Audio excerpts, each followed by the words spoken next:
Hi everyone, today we're going to be solving EDEXCEL IGCSE Chemistry Unit 4CHO/4CH1. Today we're going to be solving paper 1C, and in this particular video we're solving January 2018 and we're solving the entire question paper in this video. So guys, welcome to the video. Use the periodic table on page 2 to help you answer this question. Give the symbol of the element that has an atomic number of 14. Atomic number of 14 is silicon. It wants a symbol, so we'll just write Si, the silicon of the symbol of the silicon. Give the symbol for the element that has a relative atomic mass of 14. Relative atomic mass of 14 is nitrogen, so we'll write N. Give the number of the group that contains the noble gases. We know that noble gases are contained within group 0, so it will be group 0, or they are also called the group 8, so we can call it group 8. Identify the groups which atoms form ions with the charge of +1. We know that group 1 forms +1 charge. Identify the group whose atoms ions with a -1. We know that group 7 takes 1 electron each and forms -1. The diagram shows the arrangement of particles in the states of matter. Each circle represents a particle. We can see X, we can see Y, and we can see Z, which use the letters X, Y, Z, give the starting and finishing states of matter, each of the changes in table. Ice to water, starting state Z means solid, and then finishing state is Y, means liquid. Solid iodine to iodine gas, so that will be starting with the Z and finishing with X, because X is the gas here. Molten iron to solid iron. So molten iron is Y going to solid iron, that means it's Y to Z. Ethene to polyethylene. Ethene is a gas, so it is X. It is going to a solid, which is polyethylene, Z. Which of these changes takes place when solid iodine is heated to form iodine gas? So iodine is being heated to form iodine gas. That means iodine that is solid is going to gaseous state. This kind of process is called sublimation. A student places a few purple crystals at the bottom of the beaker containing some cold water. The crystals start to dissolve. We have pure crystals, we have cold water, and the crystal dissolves. State how the appearance of the crystal and the water changes as the crystals dissolve. So when talking about the crystals, you want to know how the appearance of crystal and the water changes. So crystal is dissolving. That means it will get smaller. And the water is getting those dissolved crystals. So the dissolved crystals, in this case, since we are dissolving, crystals will receive the color, so it will go from colorless to purple because we put purple crystals. Which process occur as the crystal dissolves to form a solution? So the crystal is dissolving to form a solution. Must be the ions, those that are in high concentration nearby the crystals as it is dissolving, must diffuse to all of the other places. So this must be diffusion. The student repeats the experiment using hot water instead of cold water. State how the change in appearance of the water differs when hot water is used instead of cold water. We know that at higher temperature, there will be more kinetic energy in the water particles, so the water would change color more quickly. Explain in terms of particles why the change differs when hot water is used instead of cold water. So in hot water, the particles have more kinetic energy because they're moving faster. All right, due to more energy, they move faster. All right, the particles then diffuse and spread more quickly throughout the liquid. The maximum mass of a solid that dissolves in 100 grams of water at a given temperature is called its solubility. The table gives the solubility of potassium nitrate at 6 different temperatures, from 20 to 70 degrees Celsius, and solubility goes from 41 to 135. Plot the points on the grid and draw a curve of best fit.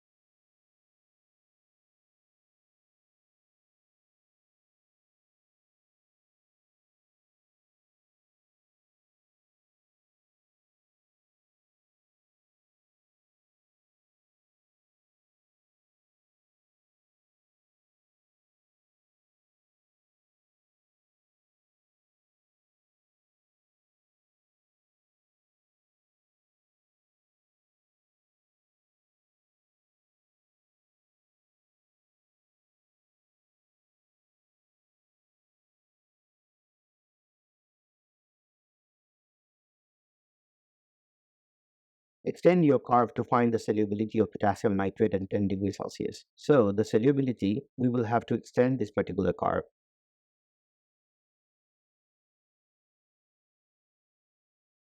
Make sure that, as you're extending it, it matches the trend.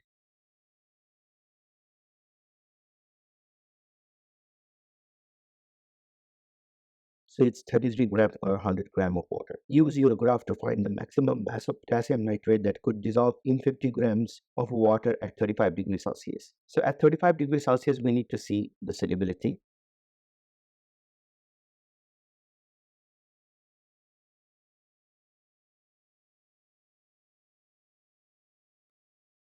$59 grams. So we will divide the 59 by 2. So the answer is 29.5. Crude oil is a liquid that contains a mixture of many hydrocarbons. The diagram shows fractionating column used in the distillation of crude oil. The 6 fractions obtained are shown. One use for each of the 4 of the fraction is also shown. So we can see crude oil coming in from one direction, and then basically we have the fractional distillation, and we also have the uses. Describe what is done to the crude oil before it enters the fractionating column. Before the crude oil enters the fractionating column, it is superheated so that it turns into vapor. The crude oil is heated to a temperature of, guys, you can write 450 or 500 degrees Celsius until it is vaporized. State how the temperature changes from the top of the column to the bottom. The top of the fractionating column has the lowest temperature, but as we go towards the bottom, the temperature increases. So we'll say the temperature increases. Give a use for gasoline and use for bitumen. We know that gasoline can be used as a fuel for car, and bitumen, well, it's too viscous, so it is not used for burning. Rather, it is used for making roads and surfacing roofs. Name the fraction that contains the largest molecule. As we go down the fractionating column, we will see that the chain lengths are going to be longer and longer. So bitumen will have the longest largest carbon molecules chain. Take the physical property that allows different fractions to be collected at different heights in the column. So different fractions have difference in boiling point, which allows them to be separated in different region of the fractionating column.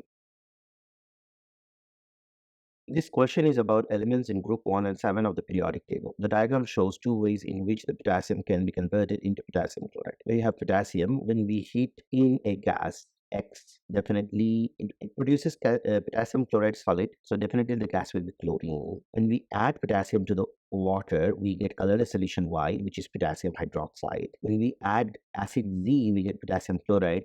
Acid Z must be HCl, and potassium chloride is KCl. KCl is solid here, and KCl is aqueous here. All right, and this is a gas. Potassium by itself is the K solid. Name the gas X, colorless solution Y, and acid Z. When sodium is burnt in iodine gas, sodium iodide is formed. Write a chemical equation for the reaction between sodium and iodine. So when sodium reacts with iodine, it produces sodium iodide. Now, sodium is reacting with the diatomic molecule, so we'll have a 2NaI. To balance it, we'll have to write 2Na. Give a test to show that an aqueous solution of sodium iodide contains iodide ion. To test for iodide ion, we will have to add dilute nitric acid. We add the nitric acid to remove any soluble carbonate present, all right? And then we're going to add aqueous silver nitrate. If there is iodide present in the solution, then there will be a yellow precipitate. Copper pyrites is an ore of copper that contains copper, iron, and sulfur. The percentage composition by mass of copper pyrite is given below. Show by calculation the empirical formula is CuFeS2. This kind of calculation requires the percentages to be divided by the relative atomic mass. Once we do that, for copper, 34.6 divided by 63.5 gives us 0.545, and for iron, 30.52 divided by 56 gives us 0.545. For sulfur, 34.88 divided by 32 gives us 1.09. Then we need to do simplest ratio. In the simplest ratio, we're going to use the smallest number, and using that, we're going to divide all of the numbers. When we do that, then we get a ratio of 1:1:2. That means the empirical formula is CuFeS2. So it's shown.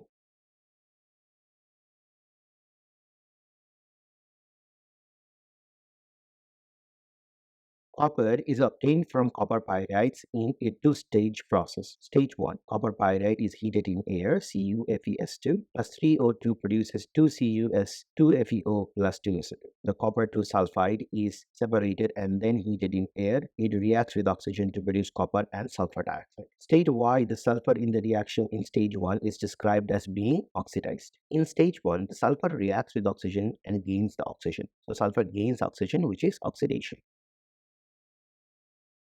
Write a chemical equation for the reaction that occurs in stage 2. So the copper sulfide will be reacted with oxygen. The oxygen will react with the copper sulfide and produce copper and sulfur dioxide.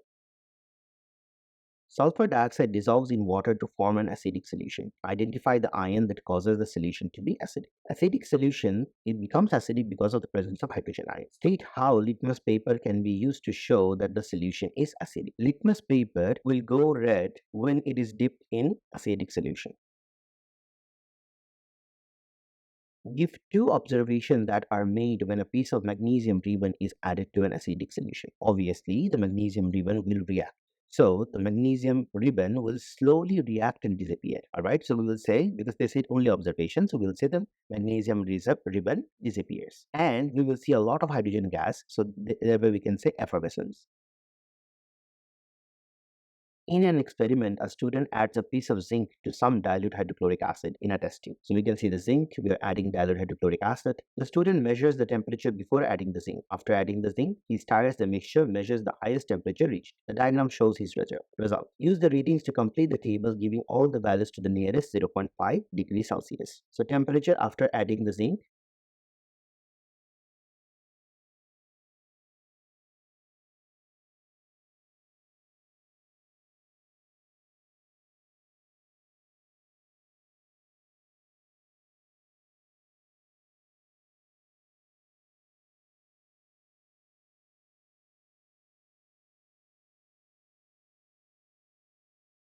the student wants to find out if there is a relationship between the reactivity of the metal and the temperature rise. He repeats the experiment 4 times using different metal each time. Magnesium 7.5, gold 0, iron 3, calcium 10.5.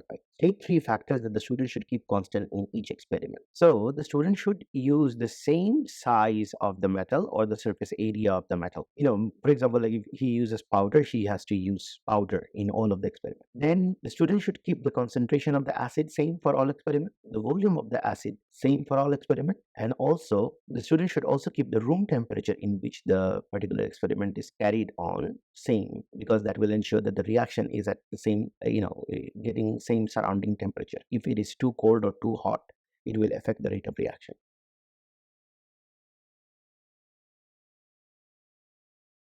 Using information from the table, state the relationship between the reactivity of a metal and the temperature rise. So we can say the more reactive the metal, the greater the temperature rise, which is proven by calcium. Calcium being very reactive has 10.5 and gold being the least reactive has 0.0 degrees Celsius. That means it did not react.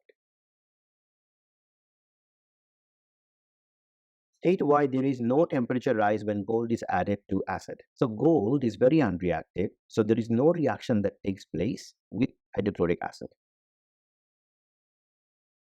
The ions present in ionic compound can be identified using simple tests. Some cations, positive ions, can be identified using a flame test. Some anions, negative ions, can be identified by observing reactions in solutions of the compound. Table 1 shows the flame test color for 4 cations. You can see cesium, blue, rubidium, violet, strontium, red, and tantalum, which gives a blue color. Table 2 shows the results of 3 tests to identify anions in solution. So we can see tests from carbonate, chloride, hydrogen carbonate, hydrogen sulfate, and hydroxide. We have to use this information in the table to answer these questions. In the test, compound X gives a red flame, produces effervescence when hydrochloric acid is added. Suggest 2 possible identities of compound X. So since it produces a red flame, the red flame is an indicator of presence of strontium. Okay, so it must be strontium compound. Now the next indication that we get, that when acid is added, we get effervescence. If we add acid and get effervescence, we have either carbonate or we have hydrogen carbonate. So it could be either strontium carbonate or strontium hydrogen carbonate. In the test, compound Y gives a blue flame and produces yellow color when methyl orange is added. A student concludes that the compound Y is a tantalum hydroxide. Give 2 reasons why this conclusion may not be correct.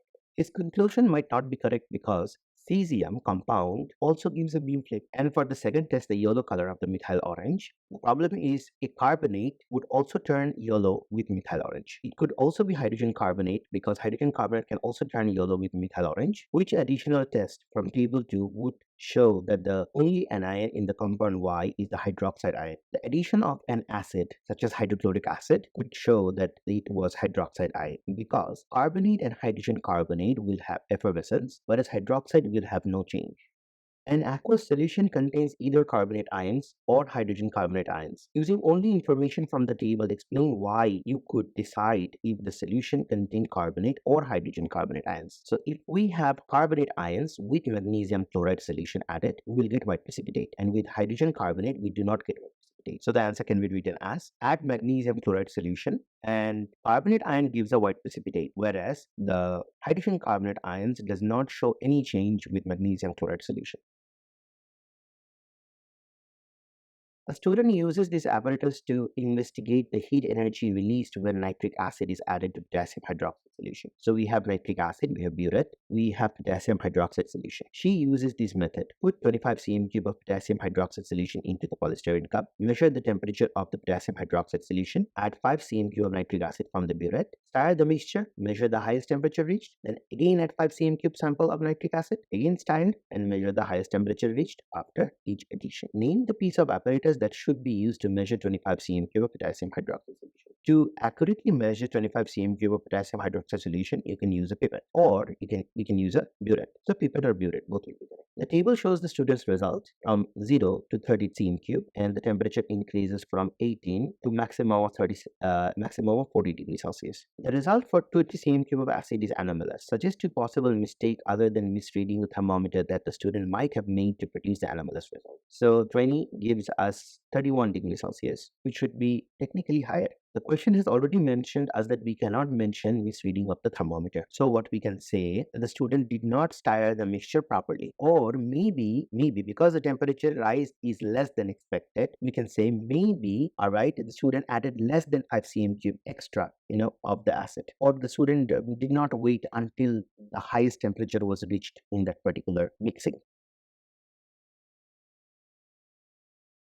Suggest a true value for the temperature when 20 cm³ acid is added. So since we have to suggest it, we can see the difference in everyone. There is 3 degrees Celsius difference in here, there is 4 degrees Celsius difference in here, and there is only 2 degrees Celsius difference in here. So we can say that it could be either 32 or it could be 33. All right, we can give the answer between 32 to 34 degrees Celsius. Any one of them will be correct. Let me just choose the answer for you. Let's give 33. In another experiment, the student recorded these results. Volume of potassium hydroxide solution 25, starting temperature potassium hydroxide 16, over volume of acid added 25, highest temperature reached 30 degrees Celsius, 35 degrees Celsius. Calculate the heat energy released using the equation Q is equals to mc del T, assuming 1 cm³ has a mass of 1 gram. So we need to find all of them separately. Del T, all right, the temperature change is 19 degrees Celsius, but we get it by subtracting 16 from 35, and then we have to find out the mass, which is 50 grams. We get it by adding 35 with 25, we get 50 grams of the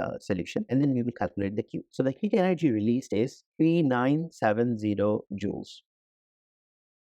This question is about titanium and its compound. Titanium is a metal. The diagram shows the arrangement of particles in titanium. We have positive ions and delocalized electrons. State why metals such as titanium are good conductors of electricity. So our answer will be, for any metal, our answer will be delocalized electrons can flow through the structure when a voltage is applied or potential difference is applied. Explain why metals such as titanium are malleable. Guys, if you notice in the diagram, you can see the titanium are forming layers of positive metal ions. So the layers of cations can easily slide over one another, which makes them malleable.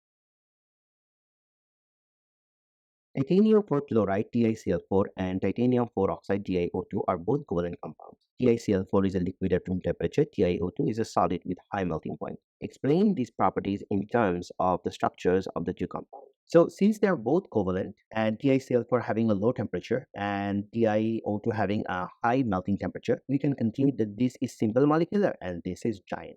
So between TiCl4, there is weak intermolecular forces, and between TiO2, because they are giant macromolecular, substances, so they have strong attraction between the intermolecules. All right, it's a giant covalent structure for the TiO2. So what happens is that the strong covalent bond between TiO2 is very hard to break and requires a very high amount of energy, whereas the TiCl4 being simple molecular, all right, there is weak intermolecular force between the molecules and requires a very little amount of energy to overcome that force. So TiCl4 has a very low melting point and TiO2 has a very high melting point because of the energy requirement to melt them. A mixture of titanium 4 oxide and carbon reacts with chlorine to form titanium 4 chloride and carbon dioxide. Write a chemical equation for this reaction. So according to the description, it says TiO2 reacts with carbon, which reacts also with chlorine at the same time and produces titanium 4 chloride, which is TiCl4 and CO2. So since there are 4 chlorine on the right hand side, so we must have 2 CO2, and there is one titanium, there is two oxygen, one carbon, all of them matches. So the equation is balanced. Guys, writing the formula gives you 1 mark, which you can do it from the description, and the balancing part gives you another. Titanium 4 chloride reacts with magnesium to form titanium and magnesium chloride. Write a chemical equation for this reaction. So TiCl4 reacting with magnesium produces titanium plus MgCl2. Now guys, to balance this particular equation, we'll have to see there are 4 chlorine in the left hand side, so we must have 4 chlorine on the right hand side. So that gives us 2 Mg. So we'll have to put 2 Mg in the left hand side, and that balances the equation. A mixture of carbon dioxide, carbon monoxide, and hydrogen is known in industry as synthesis gas. So we use this particular synthesis gas to basically make methanol by passing it over a heated solid catalyst. Carbon monoxide plus hydrogen produces methanol. Carbon dioxide plus hydrogen produces methanol plus water. Assume that both reactions reach a position of equilibrium. For reaction 1, predict whether using a high or low temperature would produce the higher yield of methanol. Give a reason for your choice. The first idea about the prediction. We can see the reaction 1 is exothermic. An exothermic reaction gives a higher yield when the temperature is low because the forward reaction is exothermic. For reaction to predict whether using high or low pressure would produce a higher yield of methanol. In reaction 2, we can see there are 4 moles of reactant which are turning into 2 moles of product. All of them are in gaseous state. So the prediction will be high pressure will give a better yield because there are fewer moles on the right hand side or the product. The catalyst increases the rate of both forward reaction and the backward reaction. Suggest why catalyst has no effect on the position of equilibrium. The catalyst increases both forward and backward reaction equally. So it does not affect the position of the equilibrium, but it affects the rate at which equilibrium is achieved. Reaction 1 can be represented by the reaction profile diagram, where we have enthalpy on the y-axis, carbon monoxide reacting with hydrogen. Since the reaction is exothermic, so we will have to extend the line, and the product will be at a lower energy. The question says complete the profile by showing the product of the reaction and the enthalpy change del H for the reaction. Guys, most often than not, you will be asked to show the enthalpy change. So if the enthalpy change will be equal to the line of the product, and you will have to write del H. Then they will often ask you draw an arrow on the profile diagram representing the activation energy for the forward reaction. Sometimes they will ask you to do the activation energy for the forward reaction with catalyst. So to do that, we will just take up until the top and we will write EA, which literally means activation energy. Label the arrow E. So we'll just label it E instead of EA. State the effect, if any, of the catalyst on the enthalpy change for the reaction. Catalyst does not affect enthalpy change of a particular reaction. It only makes the reaction faster. So we will say no effect.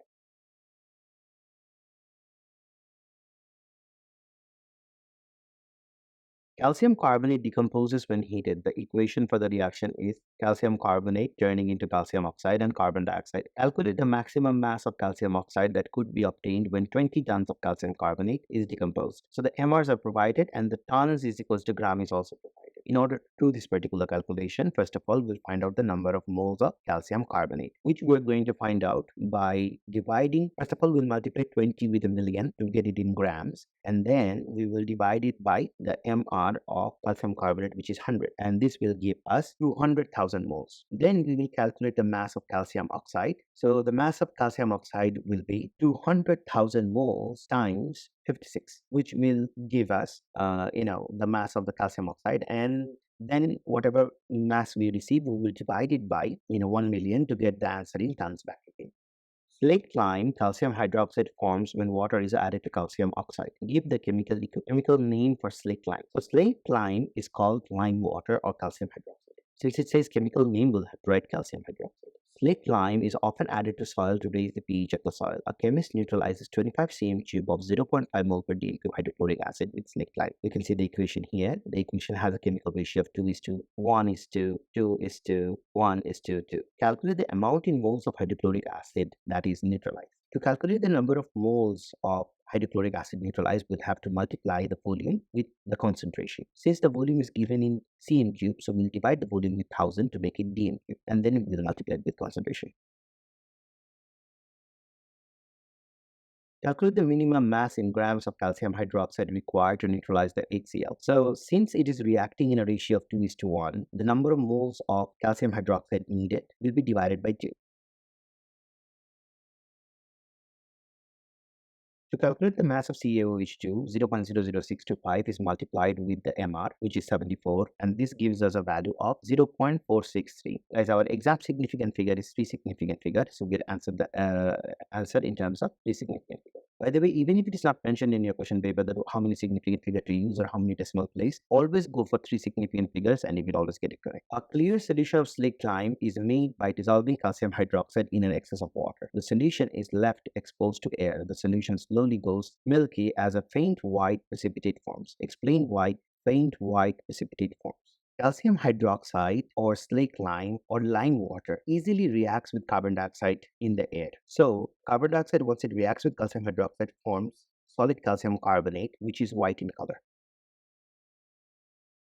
The table shows the displayed formula of 6 hydrocarbons, QRSTUV. So we can see the first one is propene. So let's name all of them. The first one is propene. The next one is cyclopropane. By the way, this is an isomer of propene. The next one is a propane. Then T is a butane, and U is butene, and V is cyclobutane. Cyclobutane is also an isomer of butene. Which two hydrocarbons will instantly decolorize bromine water? Bromine water is decolorized by carbon-carbon double bond. So Q has carbon-carbon double bond and U has carbon-carbon double bond. Q and U. B will be the answer. Which two hydrocarbons have the general formula CnH2n plus 2? CnH2n plus 2 is the general formula of alkane. So here we have alkane butane and we have propane. So butane is T, propane is S, S and T. Which hydrocarbon is an isomer of U? So when we look into U is butene. So butene has a formula C4H8 and cyclobutane has a chemical formula C4H8. So it is the isomer of U. Which two hydrocarbons have the empirical formula CH2? So here the CH2 formula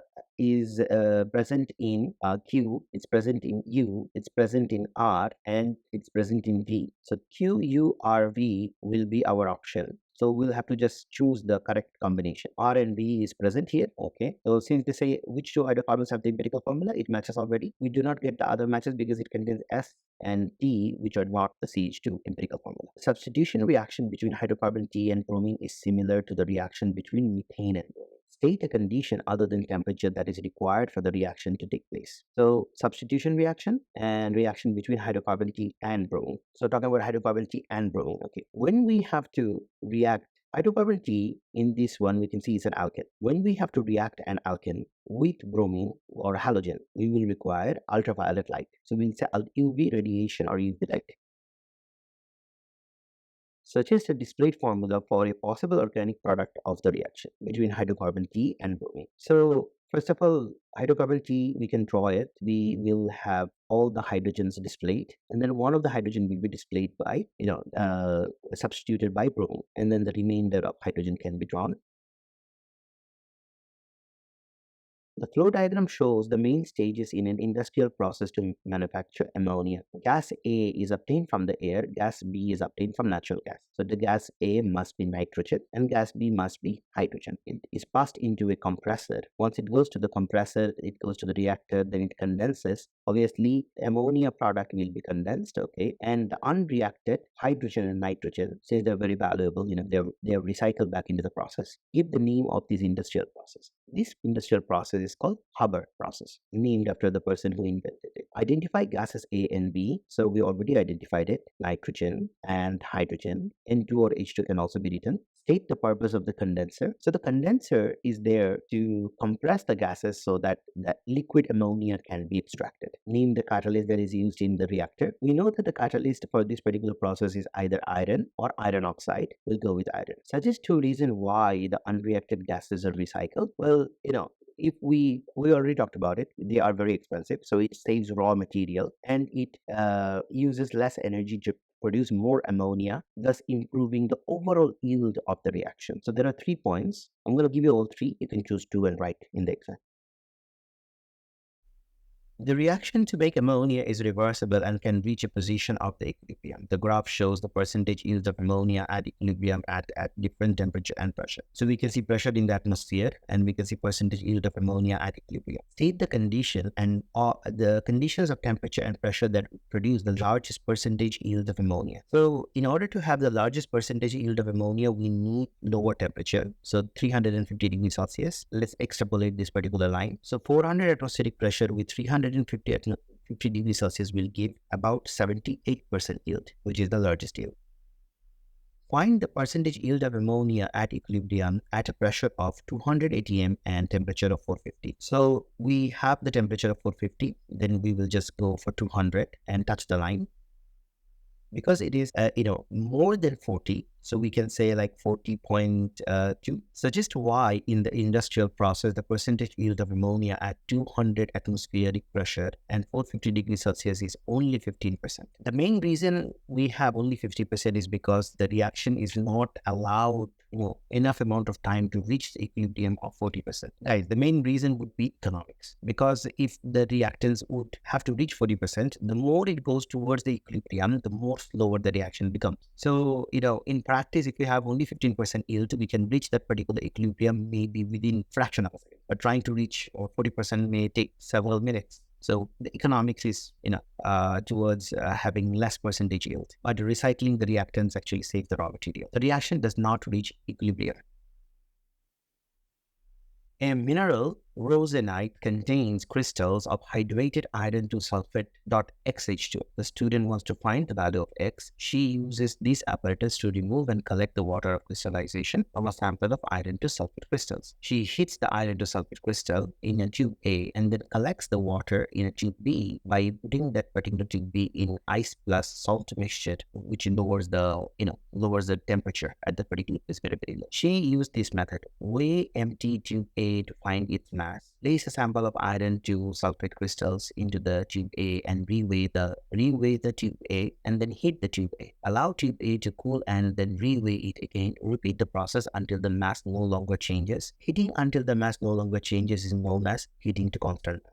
When iron to sulfate crystals are heated gently, they decompose according to this equation, forming FeSO4.xH2O. The mass of tube A is 11.96, mass of tube A with FeSO4.xH2O 17.56, and then after heating it's 15.76.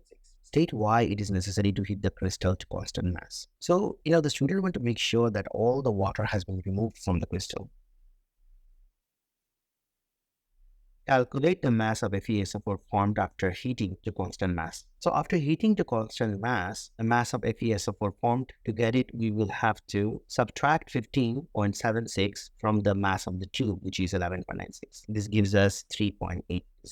Calculate the mass of water collected in tube B after heating to constant mass. So mass of water collected will be from this mass and this mass we'll have to calculate. So 17.56, which is with the hydrated FeSO4.xH2O, and then we'll subtract 15.76 after all the water is removed. So the mass comes 1.80. Now the question says calculate the value of X in the formula of FeSO4.xH2O. First of all, we will need the number of moles or FeSO4. So 3.80 will be divided by 152 and that gives us a result of 0.025. And we will also need the number of moles of water, so which will be 1.80 divided by 18 and that gives us 0.1 moles of water. So when we will do the ratio of FeSO4 ratio water in terms of mole, then we will get 0.025 ratio with 0.1, which gives us 1:4. That means X is equals to 4. When the student adds the water from tube B to anhydrous copper to sulfate, she observes the mixture gets hot and there is a color change from white to blue. Explain these observations. So the reaction is exothermic, which is why the temperature increases. So it gives out heat energy, and hydrated copper to sulfate is formed, which has a blue color. Guys, thank you for doing this particular question paper. Guys, best of luck for your exam and see you in the next video, guys. Bye-bye.